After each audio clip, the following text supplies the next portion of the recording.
dia a todos. Eu vou fazer uma breve introdução sobre o que a gente faz e aí vou passar a bola para o Denis, que tem um conteúdo bem interessante para mostrar para vocês. O que a gente veio falar aqui sobre inteligência artificial no dia a dia de um ICS SOC? Primeira coisa, o que é o ICS SOC? Foi falado ontem, a gente integra numa mesma tela de monitoramento funções de monitoramento de segurança e monitoramento dos processos industriais. Eu peço a gentileza para que vocês observem isso aqui e mais ainda, para aqueles que conhecem esse teste, por favor, não digam spoiler para os outros. O centro desse círculo vai piscar. E eu gostaria que vocês prestassem bastante atenção para ver o tempo em que eles estão piscando. Quem achou que eles piscaram em tempos diferentes, levanta a mão, por favor. Pode levantar, não precisa ter vergonha, não. Quem achou que eles piscaram em tempos iguais? Legal. De fato, eles piscam em tempos iguais. Isso, na verdade, é só para a gente dizer o seguinte.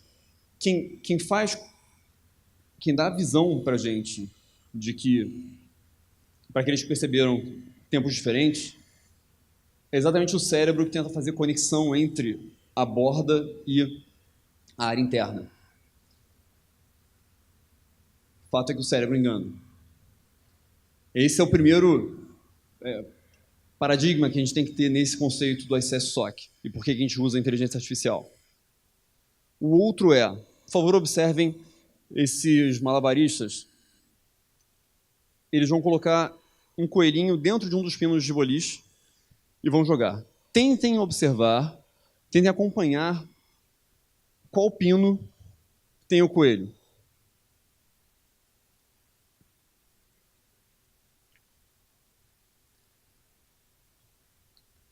Bom, com 3 pinos, talvez vocês não tenham tido dificuldade. Quando a gente aumenta isso? Mesmo experimento, agora com 6 pinos e 2 malabaristas.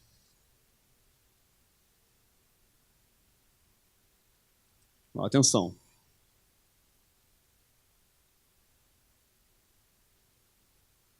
Já era, né?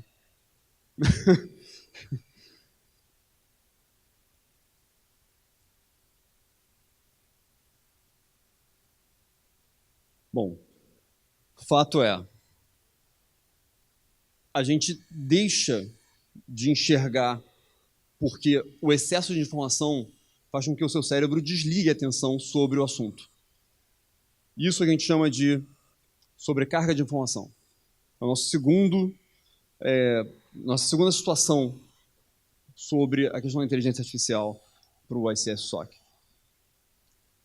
E o fato é que várias pesquisas revelam, mas não precisa de muita pesquisa para dizer, se você tem informação imprecisa, você tem decisões erradas. E esse é o maior problema, você tomar a decisão errada na hora que está tendo problema. Então, fala um pouco de um dia normal do nosso ICS SOC. Mais ou menos assim. Não muito assim. Brincadeira. Nós temos 3 entidades, três funções. Operador / analista, especialista e um gerente. Eu não gostaria que vocês pensassem como pessoas específicas, mas como grupos de pessoas. Que, por exemplo, no nosso caso, TSafe, que a gente opera um SOC, tanto o operador, quanto o especialista, quanto o gerente, podem ser TSafe e ou do cliente. Porque as suas funções as funções ali têm atribuições específicas, vocês vão ver. Existe um monitoramento.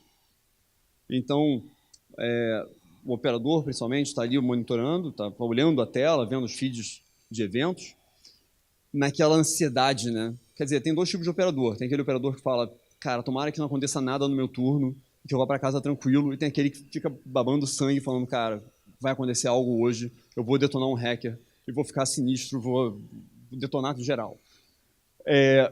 Então, tem esses 2 caras aqui que estão ali olhando as telas, e, num primeiro momento, é realizada, uma triagem e classificação dos incidentes que estão ali aparecendo. Esse processo, eu não estou falando de tecnologia ainda, tá? Eu estou falando de algo que o sujeito está tendo ali na tela, está recebendo por e-mail, está, de algum modo, tendo acesso à informação de processos e de segurança, e aí ele começa a separar o que está acontecendo em classes, como, por exemplo, está ocorrendo uma prospecção, um ataque, uma exploração, uma operação indevida, o uso de uma alteração incomum de uma tag. Então, feita essa triagem, isso é encaminhado para o especialista, que entende tanto do processo quanto da segurança e vai tentar juntar as coisas para priorizar as ações. Bom, antes de entrar em ação, você pode ter lá, a luzinha na cabeça ali, um insight do gerente, seja ele nosso ou do cliente, né, para dizer, olha, isso que vocês trouxeram para mim não se aplica, isso é um falso positivo. Ou então, não, isso realmente é um ataque, está acontecendo algo errado. E aí, dada a devida autorização, são tomadas as ações. A primeira ação, definitivamente, é a comunicação. A comunicação é um processo que estrutura tudo isso aí. Porque, às vezes, a ação no ambiente industrial espera, vamos ver, vamos monitorar, conter o máximo possível, mas não vamos parar a comunicação naquele momento. Porque, às vezes, se interrompe o processo e causa um dano muito maior do que deixar aquele ataque rolando. Bom, outras ações que podem ser tomadas vão aí de isolamento e contenção, parte de aplicação de patches ou aplicação de imagem, reconfiguração de sistemas, revisão do monitoramento e validar as contramedidas instaladas. Por exemplo, você está aqui monitorando não só o que está acontecendo, mas também está passivamente tendo informações de vulnerabilidades. E aí você vai remediar antecipadamente essas vulnerabilidades para poder minimizar os seus ataques, sua superfície de ataque. Bom, ok. E aí, voltando aos problemas que a gente precisa lidar. O primeiro deles, né, a mente engana. Como falei para vocês, a gente pode assumir coisas, né, pode ter vieses específicos aplicados a um determinado tema, então você deixa de olhar com outro ponto de vista sobre a mesma situação. Você tem a sobrecarga de informações, e aqui a gente está falando de milhares de eventos que estão acontecendo ali ao mesmo tempo, né, e uma pessoa só não consegue dar conta. E tem, como já foi falado aqui algumas vezes, as novas ameaças. Só para elencar alguns itens que essas ameaças trazem, né, elas são silenciosas, então elas ocorrem sem que ninguém perceba. Elas são mutantes, então estão constantemente evoluindo. São imprevisíveis, omnidirecionais, automatizadas e hoje tem cada vez mais um baixo custo computacional. O que eu quero dizer com isso é que, baixo custo intelectual. O que eu quero dizer com isso é que uma pessoa com pouca instrução no tema consegue pegar scripts prontos na internet e preparar um ataque.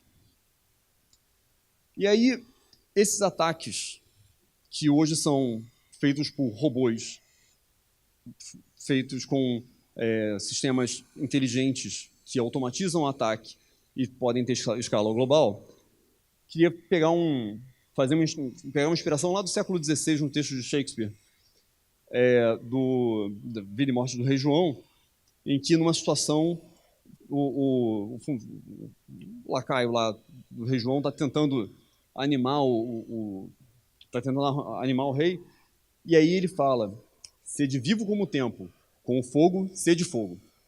Então, a ideia é, responda na mesma altura do que você está sofrendo. E aí, inclusive, no inglês é muito comum o termo fight fire with fire, né? E aí, um dia normal de ICS SOC com inteligência artificial simplifica no seguinte: a triagem e a classificação passam a ser automatizadas, passam a ser mais precisas. A priorização, por sua vez, como você tem a triagem muito melhor, muito mais rápida, a priorização é adotada também dentro de alguns parâmetros que já estão ali dentro de uma visão da inteligência artificial que coloca os vários pontos de vista possíveis. E as suas ações são muitas vezes automatizadas com respostas automáticas que dependem só de um clique para você validar. E com isso você consegue combater máquina contra máquina, que hoje nossos ataques são feitos por máquinas. Não tem mais uma pessoa sozinha lá atacando. para um cara ficar defendendo sozinho. Outra coisa que é muito interessante é aquele insight que o gerente podia ter do falso positivo, do que pode ser ou não ser um ataque, passa a ser transferido para o operador e para o analista. Porque aqui você tem uma inteligência artificial trazendo dados históricos, trazendo inferências e potencializando o trabalho desses caras aqui. E aí, como é que isso tudo funciona? Vou pedir para o Denis entrar, por gentileza, que ele vai trazer alguns casos importantes aí. Então, pode deixar para mim. Obrigado. Me dá esse. Obrigado, Thiago. Deixa preparado o Marco aqui. Bom, pessoal, bom dia. Obrigado pela presença. Então, dando sequência no que o Thiago acabou de falar sobre combater fogo contra fogo e a utilização da inteligência artificial, nós precisamos parar um pouco e pensar na realidade atual. O que as empresas estão sofrendo? Quais são os grandes malefícios que toda e qualquer empresa que eu vou, particularmente, eu trabalho na área comercial, na linha de frente, falando com vocês, né? Invariavelmente, um desses pontos acabam aparecendo na reunião. Ou seja, sempre tem alguém falando que o número de ameaças aumenta, consequentemente, o número de alertas que são geradas por essas ameaças também aumentam, a quantidade de pessoas disponíveis no mercado está cada vez mais escassa, né? E a gente vai aí numa contrapartida no nosso momento atual da economia, onde postos de trabalho estão sendo cortados e a gente não consegue encontrar mão de obra qualificada para trabalhar nessa área específica de segurança da informação. Ou seja, onde estão essas pessoas que poderiam sentar numa posição de operações de segurança e ajudar a combater as ameaças cibernéticas? Contudo, né, ainda assim, o nível de conhecimento necessário para combater as ameaças atuais aumenta a cada dia, né? Eu tenho algumas décadas de experiência nessa área e os vírus se restringiam apenas a atrapalhar o seu dia a dia, ou seja, uma bolinha que ficava pingando na tela do seu monitor.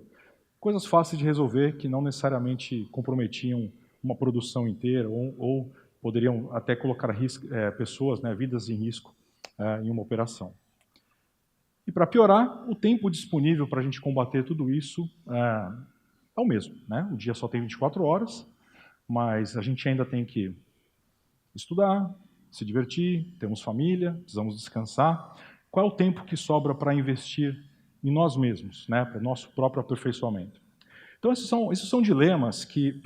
Tem uma frase, inclusive, que uma pessoa, um CTO da Ernst Young, escreveu, que eu acho que é muito impactante, ou seja, existe uma quantidade massiva de barulho aí fora, né?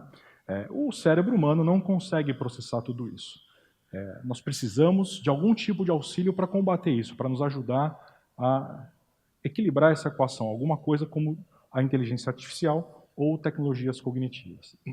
E essa vai ser a pauta da minha apresentação aqui para vocês. Como é que a tecnologia cognitiva, como é que o uso da inteligência artificial pode auxiliar-nos a resolver alguns desses problemas que nós estamos vendo aqui. Nós realizamos uma pesquisa com algumas empresas, na verdade com um grande conjunto de empresas, para entender a percepção dessas empresas com relação à adoção das tecnologias cognitivas para o futuro. Mais precisamente com relação à parte de segurança da informação.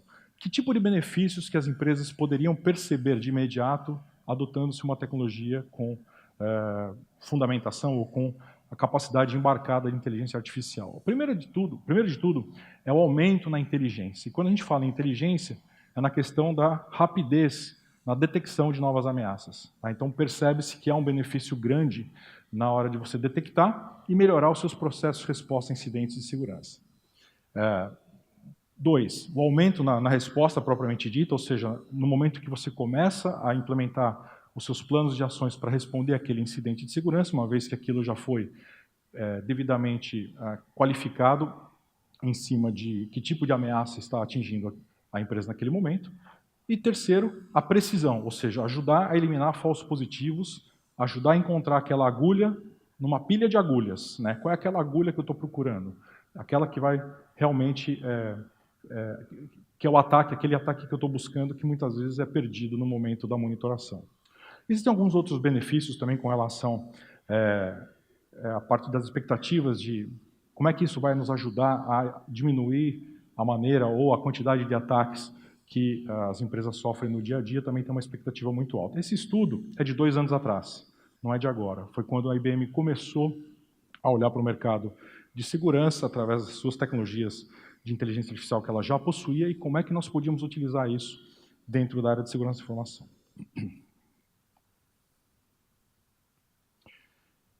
Para falar sobre monitorações de segurança e até chegar nesse momento atual, é bom a gente entender por onde nós já passamos, né? O que esses últimos 20 anos de mercado, mais efetivamente nos últimos 10, onde as primeiras tecnologias de correlação de evento, de monitoração, começaram a surgir, né?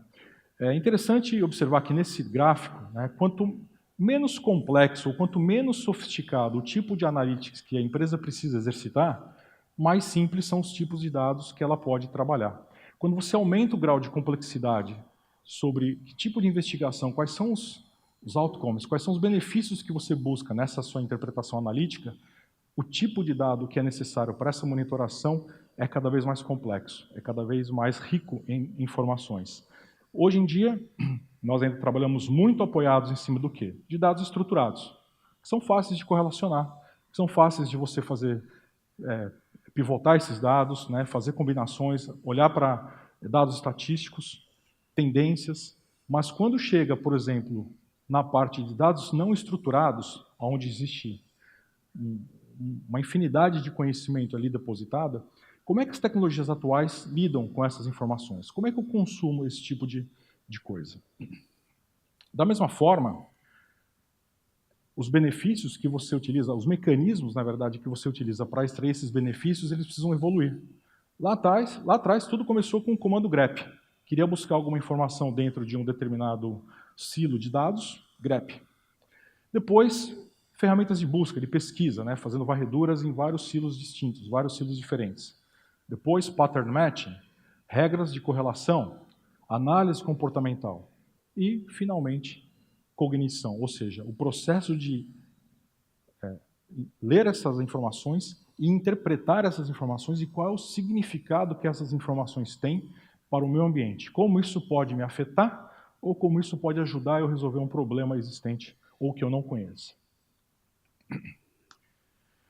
Segurança cognitiva tem uma frase um pouco grande, mas ela é bem interessante, mas ela permite você destravar todo um potencial em cima de dados estruturados, dados não estruturados, sejam eles oriundos de dados internos da sua empresa ou dados externos gerados aí fora na internet.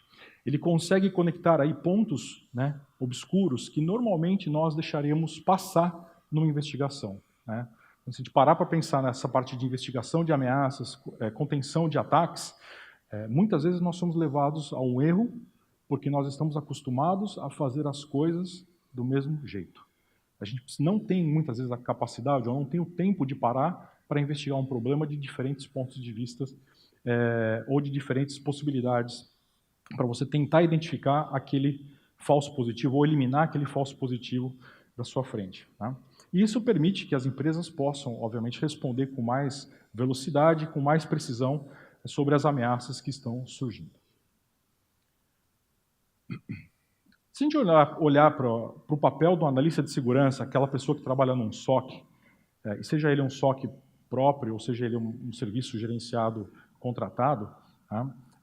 Essas atividades elas não mudam muito. Tá? São atividades que exigem muito tempo, muita dedicação, um certo grau de conhecimento elevado desse analista, e que ele precisa executar essas tarefas repetidamente para cada nova ameaça que surge, para cada novo alerta que aparece lá na ferramenta de monitoração dele. Tá? Quando a gente começa a voltar lá naquele meu primeiro slide, que o número de ameaças só aumenta, o tempo disponível só diminui, e aonde estão os analistas de segurança, como é que eu salvo a vida desse cara aqui? Como é que eu ajudo esse cara a fazer mais com as mesmas ferramentas que ele possui? Na verdade, a gente tem que olhar também para a questão da tecnologia, porque muitas vezes a tecnologia ela não vai atender às necessidades, mas como é que eu dou mais poder de reação para esse cara? Como é que eu trago de volta para ele algumas horas do dia que ele gastou ali tentando encontrar uma ameaça, uma vulnerabilidade, um ataque avançado e ele, enfim, está sozinho nessa batalha. Tem que haver uma forma mais simples da gente conseguir ajudar essa pessoa. Quando a gente olha, né, com um pouco mais de detalhe aqui para a parte de monitoração, aonde esse analista está focado? Aonde ele está trabalhando? Onde ele se debruça ali boa parte do tempo dele? Nos dados tradicionais de segurança. Só que aqueles dados são gerados pelas tecnologias de segurança que estão conectadas na infraestrutura. Os firewalls, os IPS, IDS, roteadores, antivírus, ferramentas de endpoint, enfim, toda aquela quantidade imensa de tecnologia que geram centenas de milhares de eventos por dia. Na verdade, milhões em muitos casos. Tá? E aí, ele tem que fazer o quê? Né? Trabalhar com essa quantidade massiva de dados, tentar interpretar essas informações, como elas se relacionam entre si, o que isso significa, se isso é ameaça para o ambiente dele ou não. E quando ele não encontra uma resposta para aquilo, o que ele faz? Ele vai buscar mais informações numa extensa base de conhecimento que existe aí mundo afora. Né? Qual é a primeira fonte de conhecimento que o analista vai buscar? Google. Então ele vai lá, Google, será que já existe? Existe aquele velho ditado, né? Se existe, o Google conhece. Se não tem resposta no Google, é porque não existe.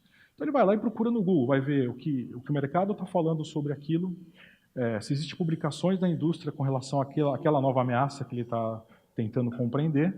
Ele vai em lista de discussões, ele vai buscar em feeds de inteligência contra ameaças.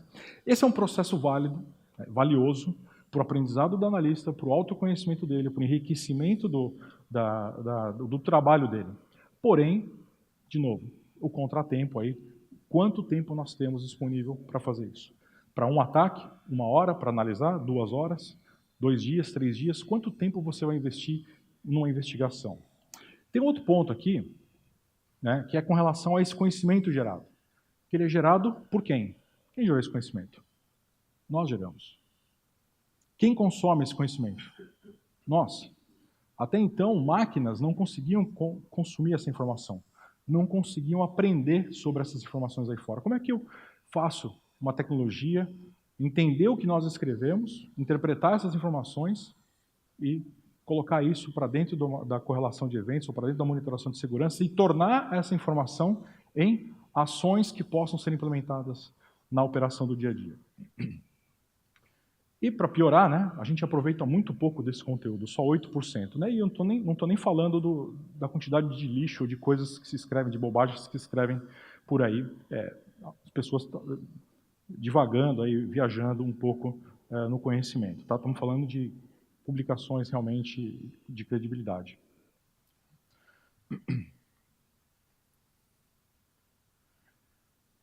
Na IBM, nós implementamos, nós tínhamos já acesso a uma tecnologia de longa data, o Watson, acho que a grande maioria aqui de vocês já deve ter ouvido falar alguma coisa sobre o Watson.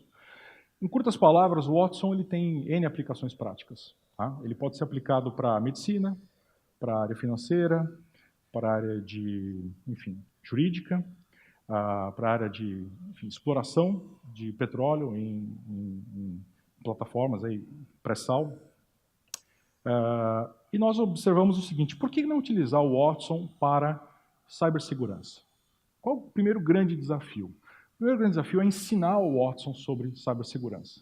Como é que eu posso ensiná-lo sobre as questões de cibersegurança que existem no mercado para que ele possa me devolver esse conhecimento em forma de ações que eu possa implementar no dia a dia da minha operação? Então, primeiro de tudo, passa pelo ensinamento. Tá? Então, o Watson é uma plataforma que precisa ser treinada. Para ser treinada, ela tem várias ferramentas, existem vários recursos. Qualquer um de vocês aqui pode fazer um teste, acessar o site da IBM para criar uma conta lá e começar a trabalhar com inteligência artificial, é gratuito para uso pessoal. Tá? Nós fizemos isso para segurança, mas tem algumas coisas interessantes, alguns conceitos interessantes. Ensinar uma tecnologia, né, a conhecer sobre um determinado tópico ou assunto é muito parecido com ensinar uma criança de 6 anos. Imagina você explicando para uma criança de 6 anos, né, o que é um worm, tá? Ou um backdoor. Mas backdoor, criança de 6 anos, qual é a vivência que ela tem? Da casa onde ela mora? Então, backdoor é a porta de trás da casa, não é a porta da frente. Um worm, né, em inglês, minhoca, verme, é um ser biológico que vive debaixo da terra e não é um pedaço de código malicioso que pode afetar um sistema ou uma aplicação, enfim, causar um dano maior a uma operação. Então você precisa ensinar esses conceitos para o Watson. Quando essas palavras começam a aparecer junto com outras palavras do mesmo contexto, como IP address, URL, domain name, hash, tipo de arquivo, isso começa a gerar o quê? Um contexto. O Watson agora ele sabe em qual contexto ele está posicionado e agora ele sabe sobre qual assunto que ele está sendo ali interpelado. Nós fizemos isso, tá? Passamos aí um bom tempo para que o Watson estivesse em condições de iniciar um processo vamos dizer assim, de consulta, de utilização da base de conhecimento dele para consulta, para que ele pudesse entrar em produção. Mas o conhecimento não para aí, ou seja, o treinamento da ferramenta, ela não para. Que tipo de coisas o Watson consome no dia a dia? Tá? Você resume esse gráfico aqui de uma forma bem simplificada, uma forma bem simplória. Tá? Então, a cada 5 minutos, o Watson está indo buscar, varrendo a internet, né? E, obviamente não é qualquer site, como eu disse, às vezes tem muita bobagem escrita por aí, e eu não quero que o Watson aprenda sobre coisas que não estão corretas, para ele justamente não te levar a tomar uma decisão errada. Então, nós temos ali algumas fontes de conhecimento cadastradas, algumas open source, algumas pagas, fontes próprias da IBM, que a IBM própria gera conhecimento, como, por exemplo, o X-Force Exchange. São bilhões de elementos de dados estruturados que nós varremos todos os dias. Tá? A cada 5 minutos é feita uma varredura desses dados estruturados de segurança que existem na web. A cada 1 hora, eu atualizo todo o meu conhecimento em cima de blogs, sites, sobre notícias de segurança, boletins de fabricantes especializados da indústria, informações sobre novas vulnerabilidades, assim por diante. E, por semana, são feitos 100 mil updates em todo o conhecimento, aproximadamente 100 mil updates em todo o conhecimento que o Watson já possui. Ou seja, eu volto naquela fonte original de pesquisa, onde, por exemplo, poderia ser a fonte da Symantec, a fonte uma base de conhecimento da Checkpoint, da Palo Alto. Esses todos os fabricantes que estão aqui hoje colaboram, de certa forma, com a IBM. Nós temos uma parceria colaborativa muito interessante.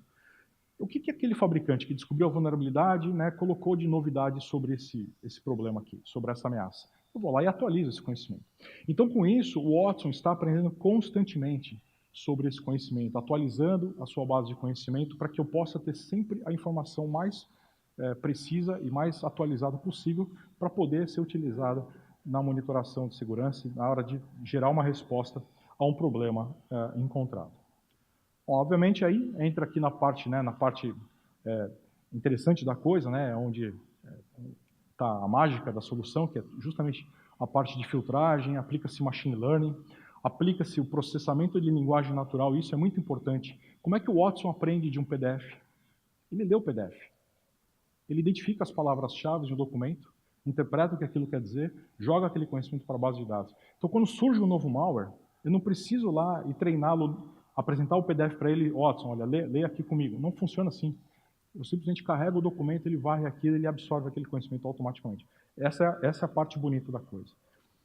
E isso gera o que nós chamamos de gráfico de conhecimento, né? Um gráfico de informações que está armazenado, obviamente, na nuvem, né? Para que as empresas possam se beneficiar de todo esse conhecimento. Precisa ser compartilhado isso. Não seria justo ter isso como uma solução on-premises dentro da casa do cliente. Precisa estar em alguma plataforma compartilhada e acessível a todos que tenham interesse. E o resultado que nós temos é mais ou menos esse. Tá? Isso é o cérebro do Watson. Cada ponto vermelho desses, leia-se, ou pode ser caracterizado como, por exemplo, algo nocivo, algo que seja danoso, que possa causar algum dano para a sua operação. E cada ponto azul é um documento, ou um achado, ou uma informação que sustenta aquele potencial problema em questão, ou que define, ou que explica como mitigar, ou quais são as recomendações para correção, como você deve combater isso, ou o que você deve fazer para evitar esse tipo de ataque. Tá? E cria-se o que nós chamamos de cérebro, ou o corpo de conhecimento do Watson. Tá? Que está continuamente crescendo, se adaptando, absorvendo novos conhecimentos de segurança. Ele faz a exploração cognitiva desse conhecimento dentro da base dele, ou seja, ele procura ligações entre vários elementos que estão aqui dentro para gerar uma nova hipótese, para te apresentar uma nova solução ou um novo ponto de vista para aquele problema que você está enfrentando. Pode ser que a informação que eu tenho agora seja diferente da informação que eu tenho amanhã, e a resposta de amanhã é uma resposta muito mais, talvez, rica, ou com mais detalhes do que eu tenho hoje. Então, isso é um trabalho de investigação constante que pode ser feito utilizando-se o Watson. Tá? E o mais importante, ele aprende, se adapta e não esquece. Tá? Algo que nós temos a nossa limitação, porque nós não somos máquinas para ter essa capacidade, obviamente, né? De não esquecer as coisas. E aí constitui o que nós chamamos de o corpo de conhecimento do Watson, né? Que ele é baseado, né, essencialmente nesses tipos de conhecimentos aqui. Bom, precisamos conectar os pontos agora. Como é que eu aplico isso na prática, na operação? Como é que eu trago esse conhecimento para dentro da minha operação de segurança? Bom, aqui estamos nós, né, os analistas de segurança, gerenciando alertos, fazendo a nossa parte de pesquisa, de conhecimento, investigação, avaliando aqui as atividades de usuários, vulnerabilidades e assim por diante. Nós temos que ter um motor de correlação para que ele possa processar toda a parte de informações que vem do nosso ambiente. Detectar padrões, correlação de dados, né, desvios de comportamento, políticas, detecção de anomalias, priorização de incidentes e alertas e assim por diante. Então, isso aqui, vamos dizer assim, isso aqui está dentro da casa, né, dentro da nossa casa, nós estamos trabalhando com isso aqui dia a dia. Nós temos aqui o componente que faz essa ligação com a base de conhecimento na nuvem, que ele vai interpretar essas informações que são geradas por aqui, vai buscar o conhecimento que existe hoje no corpo do Watson e vai trazer de volta para a ferramenta, para o motor de correlação, os achados em cima daquele problema, porém numa linguagem em formato de linguagem natural, para que o analista de segurança ele entenda o que está acontecendo. Então, a resposta é do tipo, olha, o Watson conduziu uma investigação nesses observáveis e identificou que desses 5 endereços IPs que você está apresentando, eu pude identificar com comportamento de uma atividade maliciosa ou uma campanha relacionada a um malware do tipo lock. Então, esse é um típico exemplo, é uma resposta bem simples, mas é uma resposta em linguagem natural que é gerada pela tecnologia de inteligência artificial da IBM e é apresentada por analista de segurança. Quanto tempo ele economizou desse analista? Horas. Porque ele fez essa análise em poucos segundos. Ele trouxe essa resposta mastigada, entre aspas, né, para que o analista comece a entender o problema. A investigação para por aí? É claro que não, mas pelo menos já foi dada o ponto de largada, né, já foi dada para ele a direção para onde ele poderia olhar. E o que é mais interessante, que muitas vezes o que eu investiguei aqui está numa priorização do que está acontecendo agora. Porém, ele é parte de uma ameaça mais complexa que pode estar acontecendo nesse exato momento. Então, essa parte de data mining aqui, atrelada aos motores de correlação, ele faz uma varredura em outros elementos da sua monitoração para verificar, encontrei aqui mais 15 máquinas que não estavam participando ativamente dessa ofensa que nós identificamos aqui, mas elas estão com o mesmo comportamento dessas outras máquinas. Então, agrega-se ao caso de investigação. E com isso, você potencializa o trabalho do analista de segurança, fazendo com que ele tenha acesso a informações que ele não estava vendo ou que ele não identificou em primeiro momento, que faziam parte de um mesmo ataque, de uma mesma atividade maliciosa. Então, é mais ou menos, né, como isso se resume num gráfico. Eu envio para o Watson fazer a investigação de alguns elementos, de alguns observáveis, como nós chamamos, ou pode-se dizer indicadores de comprometimento. Que tipo de informações são essas? Por exemplo, nomes de arquivo, tipos, hashes, endereços de destino para onde aquela máquina está se conectando, URLs, se eu tiver o payload do tráfego, por exemplo, estiver coletando flows, toda e qualquer informação externa, ou seja, que ela possa ser comparada com algum conhecimento externo, é válida para fazer investigação com o Watson.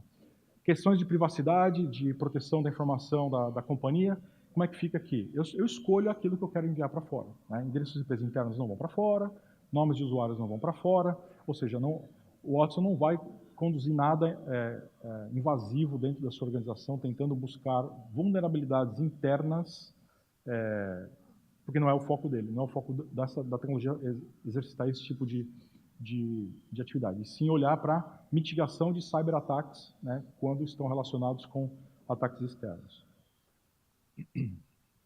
E aí, alguns exemplos, né, de atividades que ele permite você gerar investigações, por exemplo, atividades suspeitas, tentando entender o quê? Os sistemas-alvos, os motivos, os objetivos, a duração do ataque, identificar o paciente zero como nome, família, a origens, o método de entrega do ataque, o vetor de contaminação, o impacto disso, identificar hosts comprometidos, né, buscando por vulnerabilidades que foram exploradas ou vulnerabilidades existentes que podem ser alvos de ataque, objetivos, sequência de ataque e escopo. Tem uma comparação, tem um texto bem interessante de um cliente nosso que fala assim, trabalhar com a segurança tradicional, né, é a mesma coisa que você ficar parado numa rodovia e tentar observar assim, os carros e identificar esse aqui está acima da velocidade permitida, talvez. Esse aqui está carregando arma ilegal dentro do carro ou está carregando drogas. É difícil você estando do lado de fora da rodovia. Porém, com a tecnologia cognitiva, seria mais ou menos como se você estivesse com um helicóptero sobrevoando a rodovia e acompanhando todo o tráfego a todo momento, podendo ir e voltar a qualquer hora, observar com mais detalhe um determinado veículo e realizar uma investigação mais precisa em cima dele. E o objetivo que nós queremos aqui, realmente é aquilo que eu falei no começo, é tentar trazer de volta um pouco do tempo que o analista gasta realizando essas investigações. Ao invés dele passar dias ou semanas investigando ataques avançados, ele vai gastar alguns minutos ou horas do seu dia para que ele possa executar as mesmas tarefas.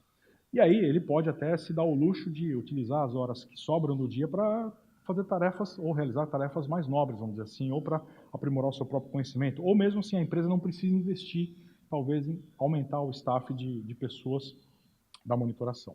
Tá? Esse não é trocar, não é tirar o papel do analista de segurança, e sim dar mais poder de reação, mais poder de investigação para essa pessoa.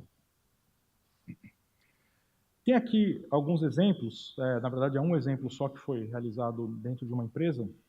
Curiosamente, essa empresa, eu peguei o exemplo de propósito, na verdade, ela palestrou na RSA Conference do ano passado, 2017, dentro de uma track da IBM para segurança cognitiva, e é uma empresa que está inserida aí na área de geração de energia elétrica nos Estados Unidos, fica situada lá na região das Carolinas, não me lembro exatamente se é do norte ou do sul. Mas, enfim, eles têm um staff bem constituído, né, de pessoas de monitoração no SOC, 24/7, arquitetos, né, e pessoal com bastante experiência, vários níveis, né, e shift, né, de turnos de operações, com vários níveis de suporte, e também com diferentes backgrounds, como tem que ser, né, pessoas mais especializadas em uma parte de infraestrutura, servidores, pessoal mais focado em segurança e também pessoas, né, militares dentro dessa infraestrutura. Eles têm processos operacionais padrões que são implementados, né, eles são seguidos, porém, quando chega na parte de pesquisa, nessa parte de análise de incidentes, de segurança, muitas coisas saem fora do processo padrão e eles não têm uma continuidade aí, como definido em padrões de investigação, assim, definidos pelo time, tá? E a consistência é um desafio. Isso é um ponto importante que eu não falei aqui, porque quando você trabalha com inteligência cognitiva, uma inteligência artificial, você meio que, né, ajuda a nivelar um pouco a falta de conhecimento de algumas pessoas. Agora, ele não depende tanto só do conhecimento dele para executar essa investigação sobre um determinado ataque. Ele tem o auxílio agora de uma tecnologia com inteligência artificial. E aqui a questão de multas, não precisamos nos focar nisso. Tá? Então, por exemplo, esse aqui é um gráfico que é gerado pelo Watson, né, em conjunto com a ferramenta de correlação, que mostra um comprometimento aqui, que a princípio parecia o quê? Uma correlação, um incidente simples envolvendo 5 indicadores apenas. Né? Então o analista pegou qual foi o aspecto aqui, qual foi o teste. Pegamos um analista e fala, analisa essa ofensa você, sem o auxílio do Watson. Pega essa ofensa, investigue e me diga o que você encontrou nela. Ele falou, olha, encontrei 5 indicadores aqui de um ataque que parece ser válido, alguma coisa parece ser suspeita. Em paralelo, nós pegamos a mesma ofensa e rodamos o Watson para investigar esse ataque. Ele não só encontrou os 5 indicadores que o analista tinha encontrado de maneira manual, mas ele encontrou mais de 50 outros indicadores associados ao mesmo ataque, e contendo uma série de informações que o analista não tinha percebido ou não teve tempo de pesquisar e de tomar ciência dessas informações dentro desse ataque. Tá? E esse aqui foi o gráfico gerado pela tecnologia, mostrando, por exemplo, esse aqui é o pivô da investigação, provavelmente era um usuário, tá? E todos os relacionamentos que esse usuário tem com os indicadores de comprometimento, o que significam esses indicadores de comprometimento, como eles são classificados. Se eu quiser investigar um ponto desses vermelhos aqui, que eu não consigo enxergar qual é agora, mas eu quero saber, me fala mais sobre esse ponto aqui. Interessante esse hash desse arquivo aqui, ou então essa URL que ele acessou. Me fala sobre o grau de toxicidade dessa URL. Me fala que tipo de atividade maliciosa esse IP realiza normalmente na internet. Isso tudo vem junto com a investigação do Watson para o analista. Não dou só o IP informação ali, uma bolinha vermelha, não. Eu trago todo o contexto por trás daquele IP também, ou por atrás daquela evidência. Então o analista aprende com aquilo e começa a fazer sentido. Ele começa a perceber que, interessante isso. Então está tudo relacionado. Às vezes isso aqui podem ser, né, não é o caso aqui, mas poderiam ser variantes de um mesmo cryptomalware dentro de uma infraestrutura, gerando aí um impacto massivo em vários sistemas. Tá? Isso é o bacana da investigação, ou seja, o quanto tempo um analista demoraria para criar esse gráfico de relacionamento de maneira manual, investigando sozinho um único incidente. Né? Esse tipo de ganho que a gente quer trazer para a vida da operação de segurança. Agora são outros exemplos, né? Mas um outro tipo de ofensa que foi investigada, por exemplo, era um scan externo vindo da internet, o analista investigou e falou, olha, parece um scan do tipo Shodan, que é um scanzinho, né, sem muita preocupação. Estão fazendo um scan nas nossos IPs externos aqui. Porém, quando investigada essa mesma ofensa, o Watson revelou outras informações que não tinham ficado claras naquele momento, como, por exemplo, participação de um comando and control numa botnet, servidores de spams envolvidos também e hospedagem de malware atrelada a essa atividade. Uma outra atividade investigada pelo Watson, né, o cliente tentou fazer um download de um malware. Contudo, o malware foi bloqueado pela tecnologia de anti-malware daquela empresa. O que você faz? Bloqueou, legal, bacana. Problema resolvido, vamos para o próximo. Porém, quando o Watson enriqueceu essa mesma ofensa, ele percebeu que o malware era parte de uma campanha muito maior. Eu bloqueei aquele pedaço de informação, aquele pedaço de ataque, aquele vetor de ataque. Mas uma campanha nunca é feita, ou na maioria dos casos, ela nunca é feita para utilizar só um vetor de exploração. Ela é feita para explorar múltiplos vetores. E aí, pôs a se identificar aí outros indicadores de comprometimento que estavam associados à mesma ameaça. E aqui uma investigação massiva de um ataque persistente avançado com algumas centenas de indicadores, onde o Watson levou aí 5 minutos para investigar tudo isso e trazer aos dedos do analista de segurança. Tá? No final das contas, quais foram os benefícios que o cliente X, né, o nosso cliente, ele ganhou com o uso da tecnologia cognitiva dentro da sua operação? Aumento da velocidade, que agora os analistas menos experientes eles conseguem enxergar o escopo da ameaça, né, com muito mais rapidez. As investigações iniciais, que demoravam em torno de 50 minutos sem o Watson, caíram para menos de 10 minutos, sendo que 5 minutos para que o Watson faça a investigação dele. Esses dados, esses tempos, eram no começo, lá atrás, há 1 ano e meio atrás. Esses valores caíram bem agora. É menos de 1 minuto para o Watson gerar um insight, uma informação para a investigação. E os 5 minutos restantes para você revisar, aprender, tentar observar, compreender tudo aquilo que já foi trazido ali, mastigado, e seguir adiante. Consistência, porque agora todo mundo ali mais ou menos fica equalizado com o nível de conhecimento. Não que a pessoa vai absorver, obviamente, o conhecimento do Watson da noite para o dia, não, mas agora não tem mais o gap, não tem mais tanta deficiência entre o analista nível 1 e nível 2 com o cara que é 4 ou 5. Tá? E o Watson consegue te dar mais informações consistentes a partir de mais fontes de dados, mais fontes de conhecimento que ele consegue consultar. Eu consigo consultar 2, 3, eu preciso começar a atacar o problema. O Watson está consultando constantemente N fontes de informações para que o resultado seja o mais consistente possível. Tá?